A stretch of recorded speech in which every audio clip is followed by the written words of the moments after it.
오늘은 요한복음 125번째 강해로 예수님을 증언하시는 성령님, 예수님을 증언해 주시는 성령님을 증거해 드리겠습니다. 우리 기독교를 다른 말로 말하면 예수교입니다. 기독교는 곧 예수교예요. 그래서 교파의 이름을 정할 때 맨 앞에 기독교 대한감리회, 이렇게 기독교라고 이름을 붙이든지 아니면 예수교라고 이름을 붙입니다. 그래서 기독교 대한감리회, 예수교 대한감리회. 예수교 대한감리회는 몇십 교회 안 되기 때문에 거의 보기가 힘들어요. 그런데 장로교회는 기독교 장로교회보다 예수교 장로교회가 훨씬 많습니다. 그래서 기독교 혹은 예수교회예요. 또 기독교를 우리말로 풀어서 그리스도교라는 교파도 있어요. 기독교나 그리스도교나 한 가지예요. 하나는 한문이고 하나는 우리말이고, 또 기독교나 예수교도 하나예요. 그래서 우리 기독교는 예수교입니다. 그래서 하나님의 교회란 이름을 붙인 교회는 하나님의 교회, 교회란 이름은 붙어 있지만 그 교회 아니에요. 이단입니다. 수지일지구에도 하나님의 교회가 하나 있는데 그 이단이에요. 그건 예수 믿는 교회가 아니에요. 예수 믿는 모든 교회는 앞에 예수교란 이름을 붙입니다. 아니면 기독교란 이름. 기독교는 예수교입니다. 예수님을 믿는 이 종교가 기독교예요. 성경은 예수님에 대해서 증언해 주시는 책입니다. 이걸 깨닫는 게 아주 중요해요. 성경은 도대체 무슨 책이냐? 하나님은 우리에게 왜 성경을 주셨냐? 성경을 기록한 목적이 뭐냐? 예수님을 가르쳐 주려고. 그래서 성경은 예수님을 증언해 주는 책입니다. 요한복음 5장 39절 말씀 보면 이거 예수님이 하신 말씀이에요. 너희가 성경에서 영생을 얻는 줄 생각하고 성경을 연구하거니와 이 성경이 곧 내게 대하여 증언하는 것이니라. 너희가 성경에서 영생을 얻는 줄 생각하고 성경을 연구하는데, 이 말씀은 예수님이 하신 말씀이니까 예수님 당시 유대인들에게 하신 말씀이에요. 그 유대인들이 어렸을 때부터 성경을 배우고 연구합니다. 여기서 말씀하고 있는 이 성경은 구약 성경이에요. 예수님이 하신 말씀이니까. 그때는 아직 신약은 없으니까. 그런데 그 구약도 바로 이 성경이, 이 구약이 곧 내게 대하여 증언하는 것이라는 거예요. 구약 성경도 예수님을 증언하는 책이에요. 그게 뭐 율법서든지 역사서든지 예언서든지 간에 그게 다 예수님을 증언하기 위해서 쓰여진 겁니다. 그러니까 여러분들 구약을 읽을 때도 하나의 율법이나 하나의 역사서나 하나의 예언서로 읽지 말고 그 속에서 예수님을 발견해야 돼요. 예수님을 증언하기 위해서 쓰여진 책이에요. 구약이라는 게. 또 요한복음 20장 31절 말씀 보면 오직 이것을 기록함은, 이건 신약을 말해요. 요한복음이니까. 요한복음 마지막 부분에서 하는 거 아닙니까? 요한복음이 21장까지 있는데 20장 31절이잖아요. 오직 이것을 기록함은, 이 요한복음을 기록함은, 좀 더 넓은 의미에서 말하면 복음서를 기록함은, 좀 더 넓은 의미에서는 신약 성경을 기록함은, 더 넓게는 성경을 기록함은 너희로 예수께서 하나님의 아들 그리스도이심을 믿게 하려 하며 예수님을 믿게 하려고, 예수님이 하나님의 아들 그리스도이심을 깨닫고 믿게 하려고 성경을 기록했다는 거예요. 그리고 그 예수님을 믿어서 하나님의 아들이시오 그리스도이신 예수를 믿어서 생명을 얻게 하려 함이니라. 정리하면 이거예요. 성경은 예수님을 증언해서 예수님을 가르쳐 주어서 사람들로 하여금 예수 믿고 생명을 얻게 하려고 기록해 준 책이 성경입니다. 그러니까 성경을 통해서 우리는 뭘 배워야 하느냐면 예수님을 배워야 돼요.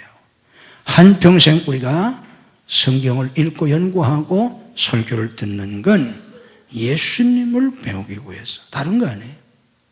이게 성경의 핵심입니다. 그리고 예수님을 제대로 알고 그 예수님을 믿어서 뭘 얻으려고? 생명을 얻게 하려 합니다.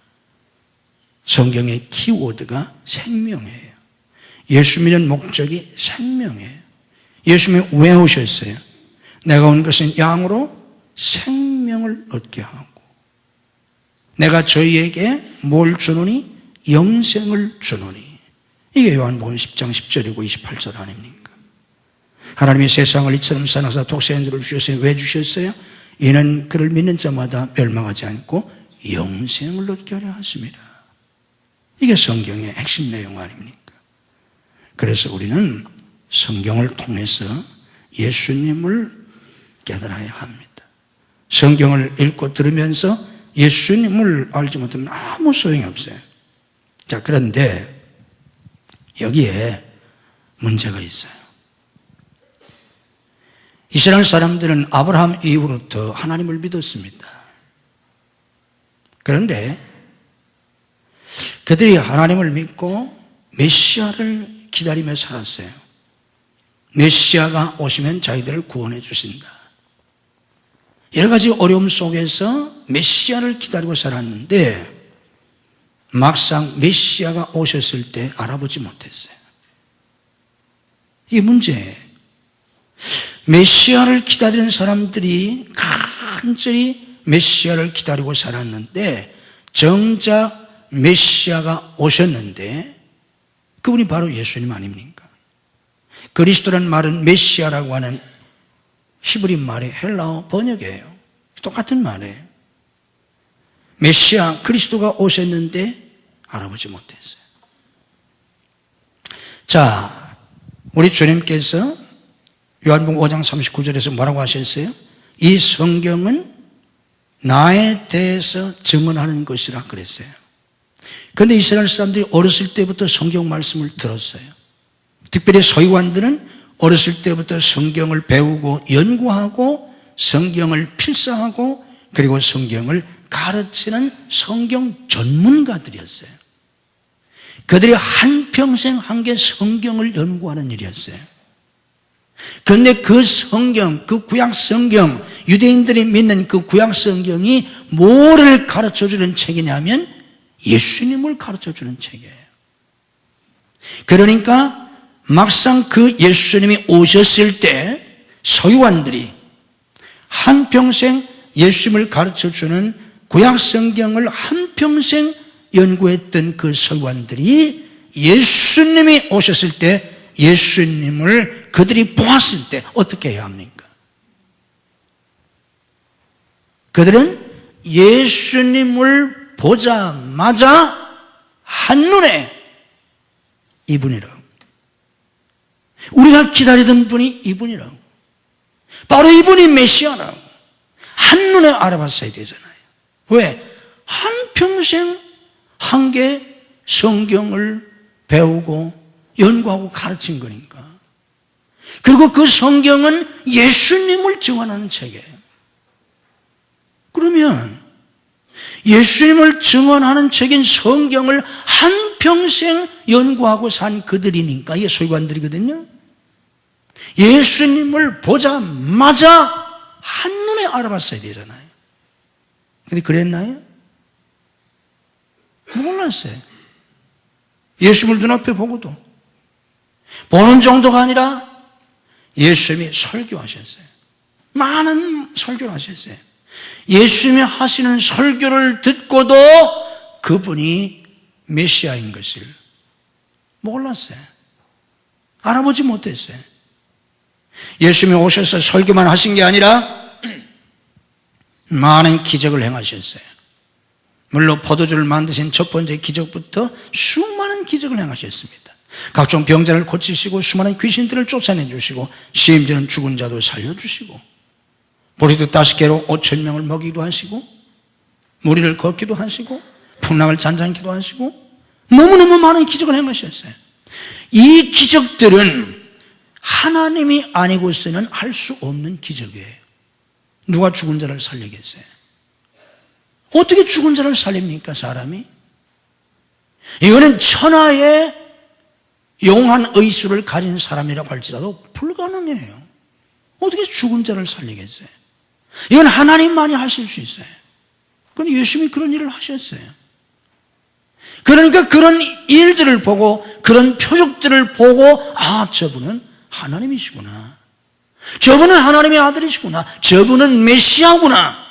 이렇게 알아보았어야 하는데 수많은 기적을 보고도 몰랐어요. 예수님께서 만들어주신 떡을 먹고도 그분이 하나님의 아들이신 걸 몰랐어요. 그분이 십자가에 못 박아 죽임을 당합니다. 그런데 그분이 살아나세요. 부활하세요. 그러면 설령 예수님을 자기들이 십자가에 못 박았을 때까지는 모른다고 할지라도 그분이 부활하신 다음에는 그분이 그리스도시구나, 메시아시구나, 이걸 알았어야 하지 않습니까? 여전히 그들은 몰랐습니다. 잘 생각하셔야 돼요. 여러분들 신앙을 너무 쉽게 생각하고 피상적으로 생각하기 때문에 믿는 것도 아니고 안 믿는 것도 아니에요. 오늘 교인들의 상당수는 냉정하게 비판해보면 믿는 것도 아니고 안 믿는 것도 아니에요. 잘 생각하셔야 돼요. 여러분, 지금도 경건한 유대인들이요, 지금도 예수님 당시 서기관이나 바리새인들이 아니라 지금도 경건한 유대인들이 하루에 6시간에서 7시간 성경을 연구해요. 매일. 여러분들 유대인들을 우습게 보면 안 돼요. 우리가 자칫하면 유대교인 하니까 예수님이나 십자가에 못 박여 죽이고 못된 놈들 죽일 놈들 생각하기 쉬운데 유대인들 그렇게 하찮은 사람들이 아니에요. 예수님이 이 세상에 오신 지 2000년이나 지났지만 지금도 경건한 유대인들은 하루에 6시간에서 7시간씩 성경을 연구해요. 지금도. 그런데 뭐예요? 예수님 안 믿어요. 성경이 바로 그들이 그렇게 연구하는 성경이 예수님을 증언하는 책인데 그렇게 성경을 연구하면서도 예수님 안 믿어요. 여기에 신앙에 어려움이 있고 신비가 있어요. 그러니까 여러분들이 신앙을 절대로 가볍게 생각하면 안 돼요. 믿는다는 걸 절대로 쉽게 생각하시면 안 돼요. 평생 성경만 연구하는 사람도 예수님 안 믿는다니까. 언젠가 제가 한번 들었는데 어떤 스님이 성경을 백독을 했다고 하더라고요. 성경 백독한 사람은 목사 중에도 많지 않아요? 그런데 스님이 그러면 성경을 100번 통독을 했으면 얼마나 예수님을 잘 믿어야 돼요. 그런데 예수 안 믿고 스님 노릇하고 있어요. 여러분들에게 말이 안 된다고 생각하지만 현실이에요. 왜? 유대인들이 입증하고 있잖아요. 유대인들은 하루에 몇 시간씩 맨날 성경만 한평생 연구하는데 예수 안 믿잖아요. 똑같아요. 서기관들이 성경 백독 안 했을까요? 그 사람들은 다 성경 백독 이상 한 사람들이에요. 몇백 독씩 한 사람들이에요, 서기관들은. 그 예수 안 믿잖아. 예수님이 설교를 하시는데도 예수님 안 믿었어요. 그러니 목사들이 설교한다고 예수를 믿겠어요? 교사들이 아이들에게 설교한다고 예수 믿겠어요? 예수님이 설교도 안 믿었는데. 이게 믿는다는 게 보통 문제가 아니에요. 자, 그런데 모두 다 안 믿은 건 아니에요. 한 번은 예수님께서 빌립보 가이사랴 지방에서 제자들에게 물으셨습니다. 사람들이 나보고 뭐라고 하냐? 그러니까 엘리야, 어떤 사람은 예레미야, 선지자 여러 가지 얘기를 합니다. 그때 예수님이 제자들에게 물으세요. 그러면 너희는 나를 누구라고 하느냐? 너희들은 나를 어떻게 생각하냐? 그때 주 제자였던 시몬 베드로가 주님께 대답합니다. 주는 그리스도시요 살아계신 하나님의 아들이십니다. 주는 그리스도시요 살아계신 하나님의 아들이십니다. 우리 주님께서 요한복음 5장 39절에서 왜 성경을 기록했다고 그랬어요? 이 성경은 뭘 어떻게 하려고 그랬다고 그랬어요? 예수님을 증언하는 건데 요한복음 20장 31절에서 이 성경을 기록한 이유가 뭐라고 그랬어요? 예수께서 하나님의 아들 그리스도이심을 믿게 하려 하며, 이 성경을 기록하면 예수님이 하나님의 아들 그리스도이심을 믿게 하려고 하는 건데, 시몬 베드로가 주는 그리스도시요 살아계신 하나님의 아들이십니다, 정확하게 대답하잖아요. 성경을 기록한 목적이 바로 예수님이 하나님의 아들 그리스도임을 믿게 하려고 하는 건데, 그런데 베드로가 주는 그리스도시요 살아계신 하나님의 아들이시라고 정확한 대답이잖아요. 그때 예수님께서 베드로에게 축복하십니다. 바요나 시몬아, 내가 복이 있도다. 누가 복이 있다는 거예요? 예수님을 바로 아는 사람. 아멘. 예수님을 바로 아는 사람이 복 있는 사람이에요. 돈 많은 사람, 돈 가지고 천국 갈 줄 알아요? 죽을 때 싸들고 갈 줄 알아요? 착각하지 마세요. 돈 하지 마세요. 필요한 만큼만 있으면 돼요. 돈 있어도 소용이 없어요. 대통령 되면 단 줄 알아요?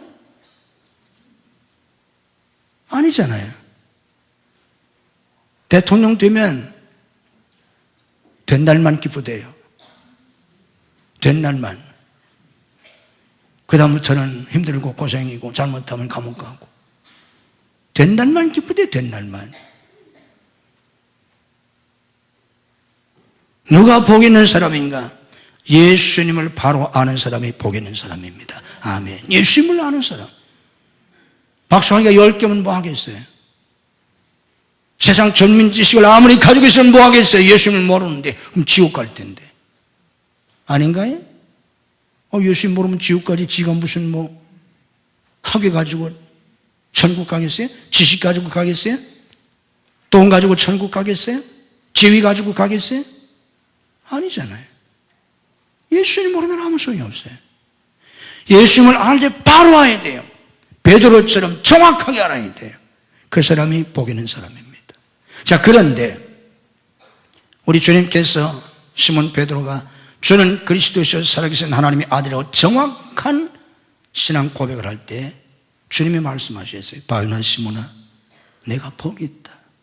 그러면서 이를 내게 알게 한 이는, 이를 내게 알게 한 이는 네가 잘나서 네가 똑똑해서 알았다는 게 아니에요.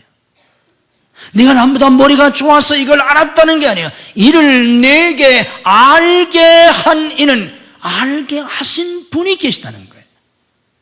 이를 내게 알게 한 이는 혈육이 아니요 하늘에 계신 너희 아버지시니라.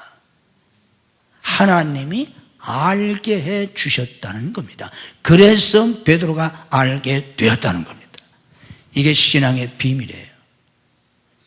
어떤 사람은 한평생 교회 다녀도 믿음이 보면 너무 없어요. 너무 없어요.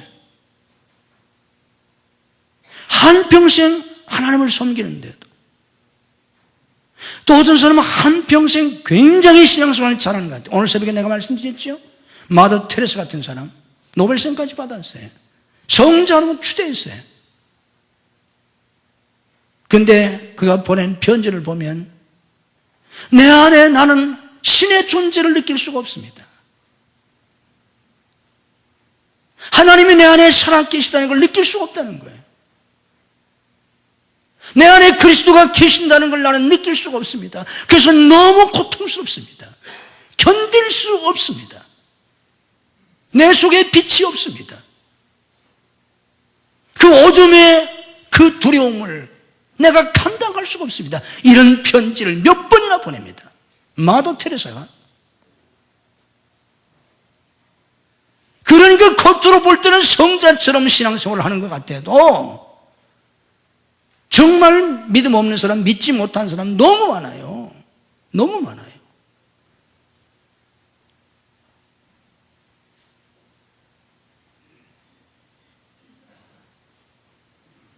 믿음은 하나님이 우리에게 예수님을 알게 해주시지 않으면 믿을 수가 없어요.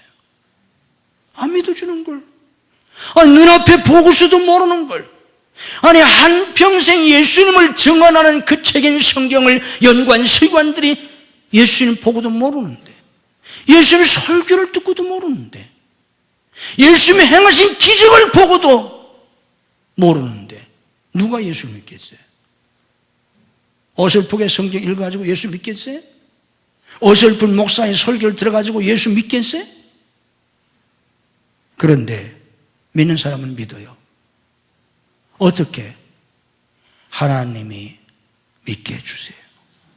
하나님이 알게 해주세요. 이를 내게 알게 하니는, 베드로가 뭐가 똑똑해서 서기관도 믿지 못하는 예수님, 제사장들도 바리새인들도 믿지 못하는 예수님을 베드로가 뭐가 똑똑해서 믿었겠어요? 베드로가 똑똑해서 믿은 게 아니에요. 이를 내게 알게 하니는 혈육이 아니요 하늘에 계신 내 아버지시니라. 하나님이 베드로에게 알게 해주셨다는 거예요. 오늘 본 말씀이 뭡니까? 바로 성령이 오시게 되면, 우리 주님께서 오늘 이 설교는 만찬 설교잖아요. 제들과 마지막 만찬을 하시면서 하신 만찬 설교 중에 하나인데, 내가 가면 보혜사 성령을 보내주겠다고 말씀하시고, 그러면서 성령이 오시면 그가 나를 증언하신다는 거예요. 예수님을 증언해 주신다는 거예요. 성령께서 예수님을 증언해 주실 때, 예수님을 알게 해 주실 때 비로소 우리가 예수님을 알게 되고 예수님을 믿게 됩니다. 이게 믿음의 비밀이에요. 성령께서 깨닫게 해주셔서. 아멘. 그래서 고린도서 12장 3절 말씀 보면, 성령으로 아니하고는 누구든지 예수를 주시라 할 수 없다고 그랬어요.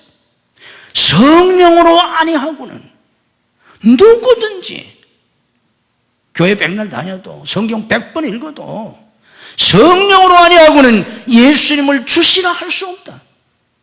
예수님이 주님인 줄 모른다는 거예요. 주님이라고 믿어지지가 않는다는 거예요. 성령 역사하지 않으면. 바울은 한때 예수 믿는 사람들을 첩하고 죽이고 기독교를 말살하는데 앞장섰던 박해자였습니다. 그런 그가 위대한 전도자가 되고 선교자가 되고 주님을 위해서 로마에서 순교하기까지 복음의 증인, 예수님의 증인으로 살아가잖아요. 그가 갈라디아서 1장 12절에서 이렇게 말씀합니다. 이는 내가 사람에게서 받은 것도 아니요 배운 것도 아니요, 내가 너희들에게 전하는 예수 그리스도의 이 복음은 사람에게서 받은 것도 아니요 사람에게서 배운 것도 아니요 오직 예수 그리스도의 계시로 말미암은 것이라. 예수 그리스도의 계시로, 예수님께서 성령을 통해서 계시해 주셔서, 알게 해 주셔서 자기가 알게 됐다는 거예요. 그래서 예수님을 알고 나서 그는 세상의 모든 것들을 배설물처럼 여기고 주님을 증언하는데 그 많은 고난을 당하면서 헌신했고 마지막에 순교합니다. 예수님을 알았기 때문에 그런 거예요. 우리는 성령님이 예수님을 증언해 주신다는 걸 알고 성령의 역사로 말미암아 저나 여러분이나 예수님을 깊이 깨달아야 합니다. 아멘. 그게 신앙의 관건이에요. 성령께서 예수님을 밝히 알도록, 한 번은 예수님께서 제자들 배를 타고 가시다가 풍랑이 일어났습니다. 제자들이 죽는 줄 알고 두려워했어요. 그래서 주무시던 예수님을 깨웠습니다. 예수님께서 풍랑을 잔잔케 하십니다. 제자들이 두 번 놀랍니다. 하나는 예수님이 풍랑을 잔잔케 하셔서 풍랑이 잔잔해지니까 놀라고, 또 한 번은 저분이 누군데 말씀 한마디로 풍랑을 잔잔케 하냐? 예수님에 대해서 놀랍니다. 왜? 예수님을 몰랐으니까. 예수님이 그러신 분인 줄 알았더라면 풍랑이 일어나도 무서워할 이유가 없잖아요. 예수님이 계신데. 한번 따라해 보세요. 예수님이 계신데. 그 예수님이 어떤 분이에요? 말씀 한마디로 풍랑을 잔잔케 하실 수 있는 분이잖아요. 실제로 하셨잖아요.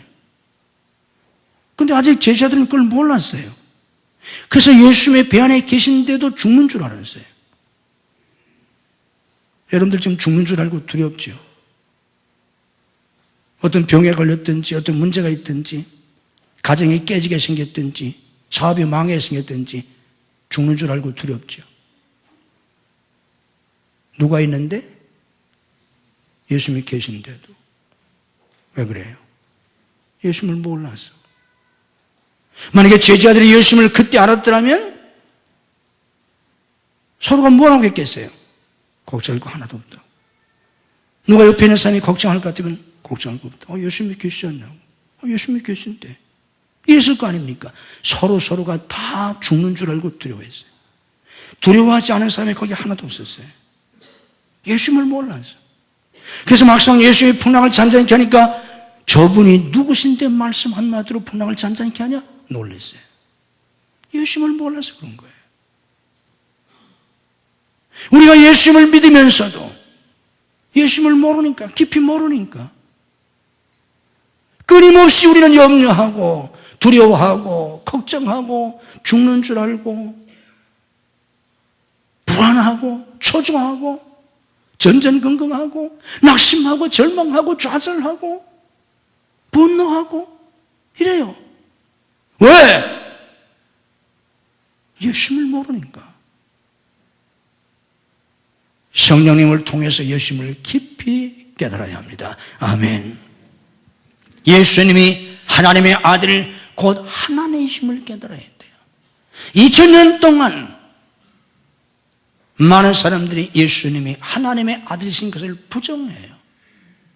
많은 신학자들도 예수님은 하나님의 아들은 아니시라는 거예요. 사람의 아들일 뿐이라는 거예요. 2000년 동안 이 싸움을 하고 있어요. 예수님은 하나님의 아들이십니다. 예수님의 성육신을 깊이 깨달아야 돼요. 요한복음 1장 14절 말씀처럼 말씀이 육신이 되신 분, 하나님이 육신이 되신 분, 하나님이 육신을 입고 오신 분이심을 깨달아야 합니다. 아멘. 이건 이론으로 이해할 수가 없어요. 어떻게 하나님이 인간이 되시냐? 이해할 수 없어요. 그럼 처녀가 아들을 낳는 건 이해가 가나요? 가끔 낳나요? 처녀가? 이해할 수 없잖아요.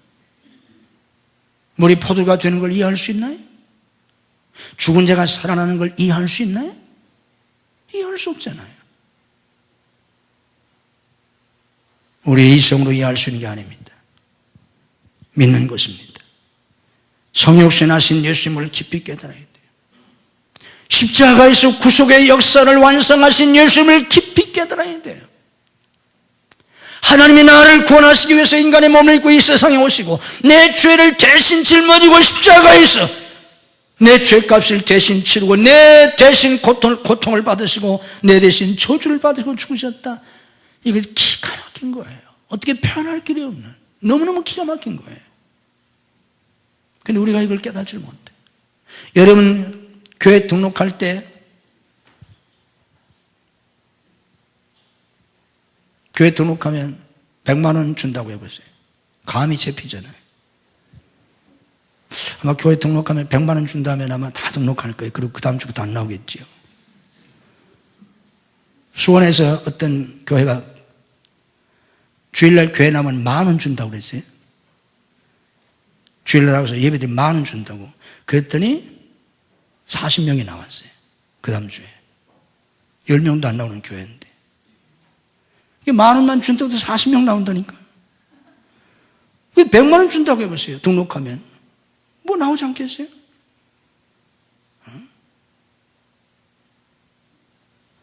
그런데 우리가 예수 믿고 구원받으면 하나님이 우리에게 아파트 한 채씩 준다. 그럼 와닿잖아요. 50평 아파트 하나씩 준다. 고맙고 맨날 그 아파트에 살면서 이거 예수님이 주셨다고 와닿잖아요. 100억을 줬다. 와닿잖아요. 100억. 그럼 빌딩 하나도 사고 뭐 할 거 아니에요. 평생 먹고 살 수 있고. 와닿잖아요. 1,000억을 준다. 와닿을 수 있어요. 그런데 예수님이 십자가에서 생명을 주셨다는 건 우리에게 1,000억을 주신 것과 비교할 수가 없어요. 1,000억 주면 뭐 하겠어요? 그저 천국 갈 수 있나요? 1,000억이 있다고 할지라도 천국 발바닥만큼도 살 수 없어요. 돈 1,000억 주면 천국, 내 발 하나 뒤로 놓을 만한 천국을 줄 것 같아? 어린 반푼어치도 없어요. 100억을 주었다면 무언가 느껴질 텐데, 와닿을 텐데, 감이 잡힐 텐데, 예수님이 생명을 주셨다니까 감이 안 와. 이거는 100억, 1,000억을 받은 정도가 아닌데, 이건 로또 맞은 정도가 아닌데, 이건 어마어마한 건데 와닿질 않아요. 느껴지지가 않아요. 감이 안 잡혀요. 너무 커서.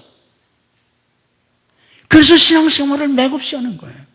이걸 우리가 깊이 깨달을 수만 있다면 지옥에서 천국으로 옮겨주시고 사망에서 생명으로 하나님의 친자녀를 삼아주시고 영원한 생명을 주시니 어마어마한 예수 그리스도의 구속의 은혜를 깨닫는다면 우리가 제정신이 아닐 텐데 너무 감사하고 너무 기뻐서 이걸 깨닫지 못하는 거예요. 교회 나와서 예배를 드려서 구주의 은혜를 찬양하면서도 맥이 하나도 없고 그 주님을 찬양하는 건데 기가 막히잖아요. 어떤 사람도 찬송 너무 많이 부른다고 불평하고 있어요. 교회 왜 와? 술 먹으러 와요 교회? 교회 왜 오는데? 뭐하라고 교회 오는데? 예배가 뭔데? 하나님을 찬양하는 거잖아. 지금도 여러분들이 수준이 낮으니까 지금 내가 이렇게 설교를 오래 하고 있지, 수준이 높으면 설교할 필요 다 하는 거잖아 우리가. 뭐라 설교를 해? 예배 1시간이면 55분 동안 찬양하고 3분 헌금하고 1분 송영하고 1분 축도하고 마치면 되잖아. 설교가 뭐라 필요해요? 하도 모르니까 설교를 이렇게 하는 거지. 그냥 찬양만 하면 돼요. 하나님 하늘나라에 가니까 뭐 설교가 있대? 하늘나라에 설교 없어요. 하늘나라 무슨 설교자가 왜 필요해? 다 왔는데 여기. 그래서 하늘나라는 찬양만 하잖아요. 그런데 교회 와서는 20분만 찬양해도 길대 뭐하러 교회 오는데? 얼마나 한심한 사람들인지 몰라요. 왜 그래요? 십자가 구속의 은혜를 눈꼽만지도 몰라가지고 십자가 구속의 은혜를 깊이 깨닫는다면 얼마나 감사하고 얼마나 하나님을 찬양하고 얼마나 헌신하겠어요. 주일 하나도 못 지키고 11조 하나도 못하고 왜 그래요? 십자가 구속의 은혜 그 어마어마한 은혜를 누구만큼도 못 깨달았어요. 십자가 구속의 은혜를 이루신 예수님을 깨달아야 돼. 나의 구세주가 되시는 예수님, 영원한 지옥에서 내 모든 환난과 모든 질과 모든 문제 가운데서 나를 건져주신 예수님을 깨달아야 돼. 내 목자가 되시는 예수님, 내 목자가 되셔서 난 한 마리 어린 양처럼 나 스스로를 지킬 수도 없고 어디로 가야 할지도 모르고 풀밭이 어디 있는지 물가가 어디 있는지도 모르고 일에게 잡혀 먹을 수밖에 없지만 나의 목자가 되신 주님, 그래서 푸른 초장과 실 많은 물가로 인도하시는 주님, 내 주인이 되시는 예수님, 말만 주여 주여 하지 말고 내 주인이 되시는 주님, 내 인생의 주인이 되시는 주님, 주인이 되신 예수님을 깊이 깨달아야 돼요. 내 남편이 되시는 예수님. 성도는 그리스도의 신부예요. 예수님 우리의 남편이에요. 예수님이 남편이 되신 것을 내가 정말 깨달을 수 있다면 그렇게 완전하시고 그렇게 전능하시고 그렇게 사랑이 많으신 그 남편이 예수님이신데 얼마나 행복하겠어요? 얼마나 기쁨이 넘쳐요. 예수님이 내 남편인데 기가 막히잖아요. 근데 교회 다니긴 하지만 예수님이 남편이라 예수님하고 이혼한 지가 10년은 더 되는 사람들이 있는데 예수님하고 안 만난 지가 몇 년 되는 사람들이 있는데 예배 드리는 모습들이 예수님 언제 만났어요? 예수님하고 언제 통화 한 번 했어요? 만나셨나요? 예수님이 내 남편인데 우리의 치료자가 되시는 예수님, 예수님이 채찍에 맞으심으로 우리가 나음을 입었다고 하셨어요. 우리의 질병을 대신 짊어지고 예수님이 채찍을 맞으셨어요. 아멘. 이거 하나만 깨달아도 질병에서 치유될 수 있어요. 이거 하나만 깨달아도. 베드로서 2장 24절 집에 가서 1000번만 읽어보세요. 질병 있는 사람들 1000번만 읽어보라. 10,000번만 읽어보라고. 조영기 목사님이 암에 걸린 사람한테 아무리 얘기해도 이 사람이 말을 안 듣고 믿음이 없어서 기도원에 들어가서 노트 하나 가지고 가가지고 이 말씀 10,000번만 쓰고 10,000번만 쓰면서 입으로 소리내서 10,000번만 읽고 오라고 그랬어요. 그랬더니 그래도 그 말을 들어가지고 노트 사가지고 기도원에 가서 이 말씀을 10,000번 소리내서 읽으면서 10,000번 썼어요. 그리고 숙제를 일주 동안 써가지고 와가지고 좋다고 목사님한테 와서 목사님 숙제 다 했어요. 그 사람이 후두암에 걸려가지고 말을 못하던 사람인데 목사님 다 썼어요. 숙제 다 했다고 초등학생처럼 기뻐가지고. 근데 목소리가 멀쩡해요. 너 목소리 멀쩡하네? 자기도 그제야 깨달았어요. 치유돼서 목소리가 멀쩡해졌다는 걸. 실화예요. 조영기 목사가 실제로 했던. 살아계신 예수님을 믿어야 돼요. 우리의 치료자가 되시는 예수님을 믿어야 돼요.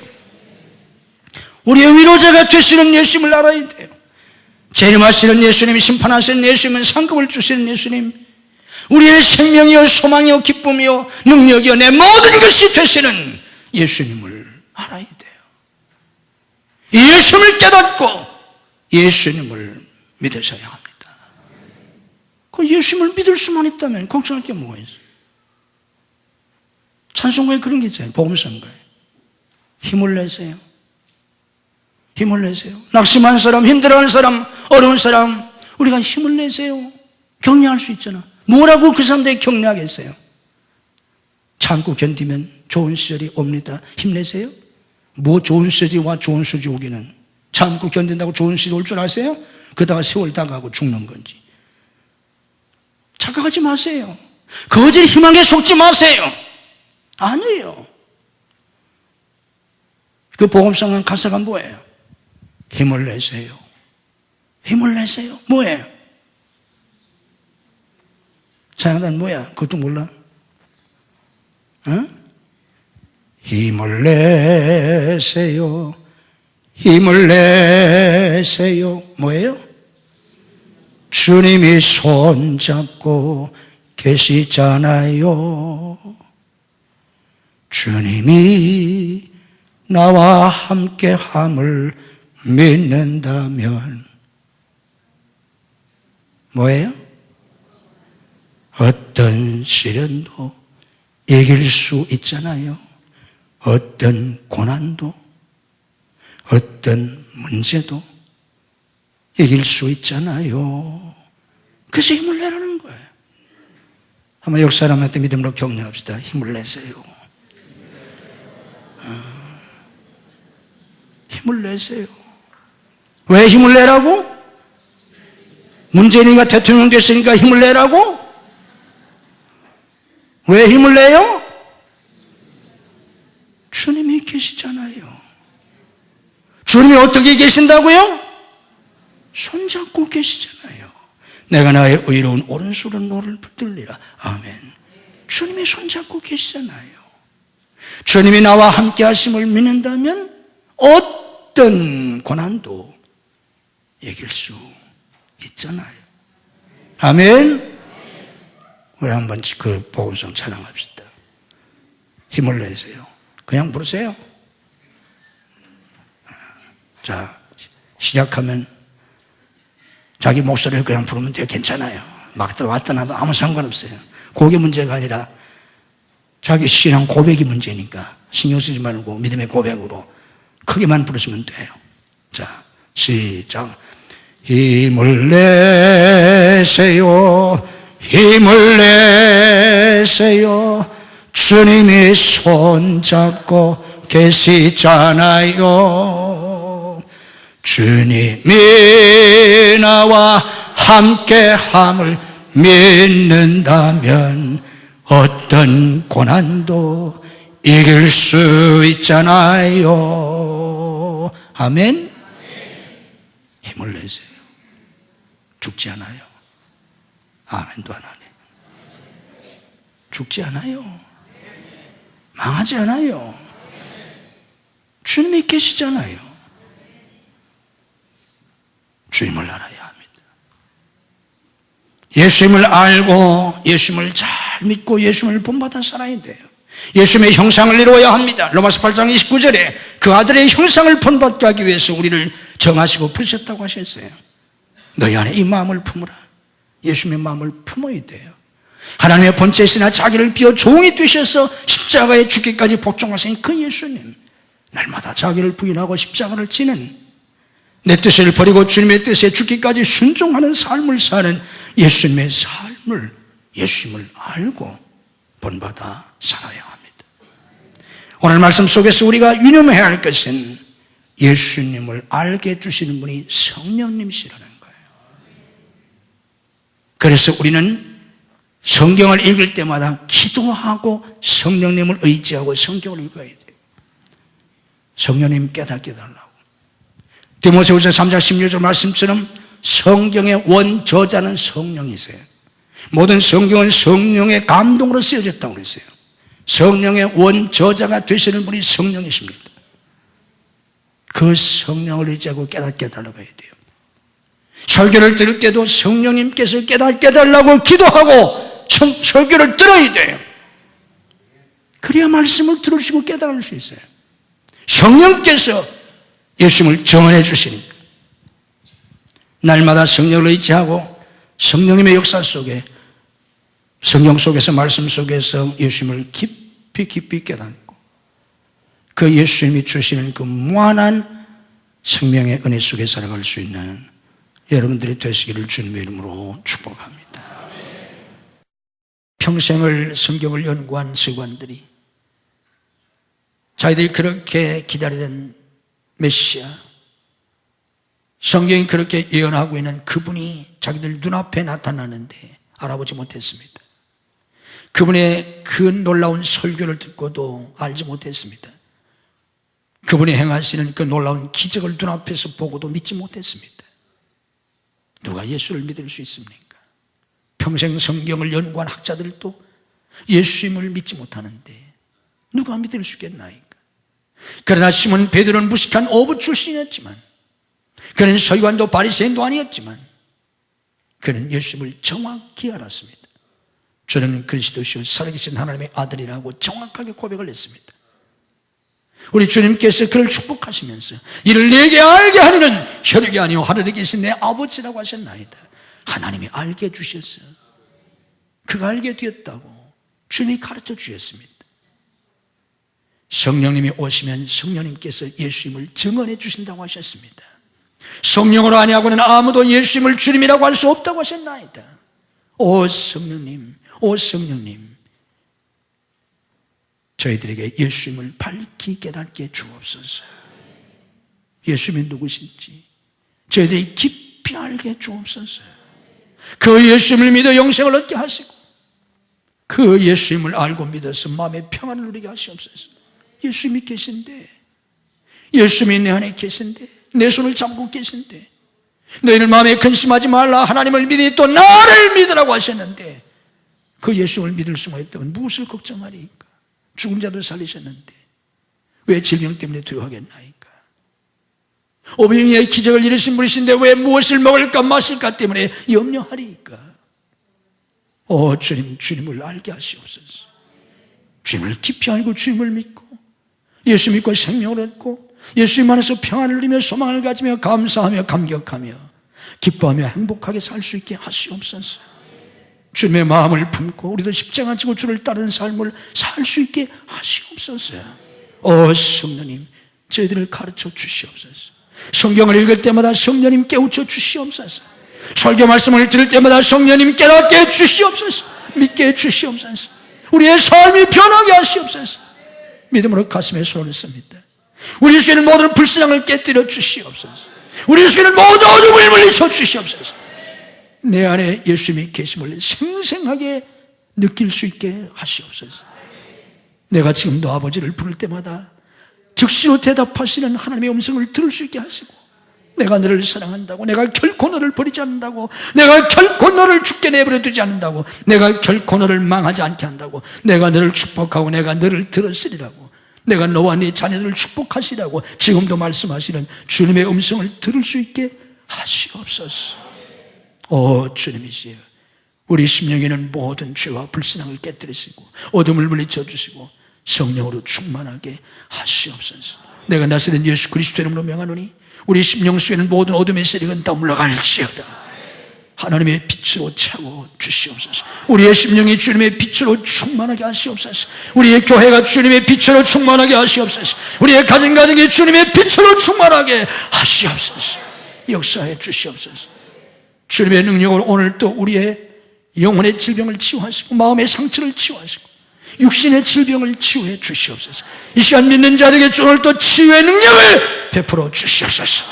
믿음으로 아픈 곳에 손을 얹습니다.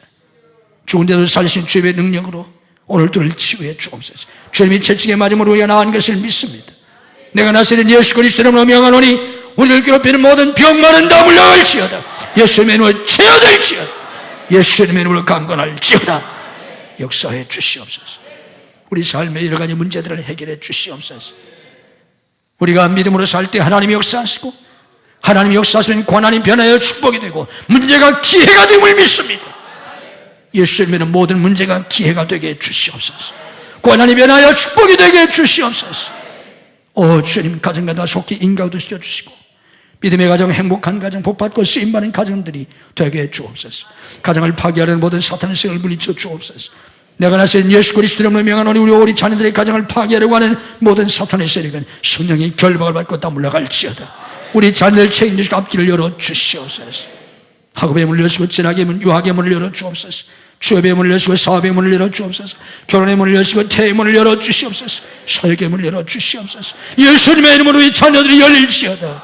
복된 사람들을 붙여주시옵소서. 환경을 열어주시옵소서. 성대 직장과 사업을 축복해 주옵소서. 경통을 창립게 되게 하시고 주와 복음을 위해서 세계 선교를 위해서 쓰임받게 해 주시옵소서. 우리 사역에 풍성한 열매를 주시옵소서. 때마다 일마다 주님이 나타나시고 역사해 주시옵소서. 상상할 수 없는 사역의 열매가 맺히게 해 주옵소서. 믿음으로 11조를 드리게 하시고 믿음으로 감사하며 살게 하시고 주와 복음을 위해서 살게 하시옵소서.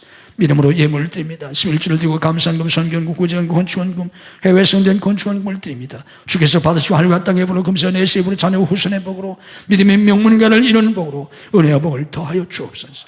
오늘 주님 앞에 나와 예배드리는 모든 성도들을 축복해 주시옵소서. 오늘 봉사한 모든 임사자들을 주님이 축복해 주시옵소서. 오늘 찬양한 모든 찬양대와 모든 찬양단들을 주님이 축복해 주시옵소서.